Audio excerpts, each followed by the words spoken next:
أو تكسير الأطعمة اللي احنا بنتناولها و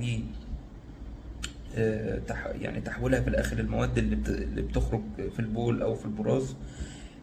عندنا حاجة مهمة جدا اسمها البيورينز أو البيورينات، قواعد البيورينات.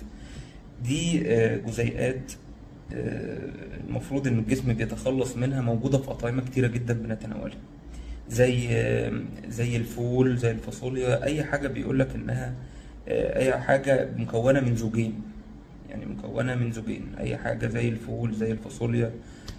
وطبعا في أطعمة كتير جدا أهمها اللحمة، يعني مثلا والكبدة.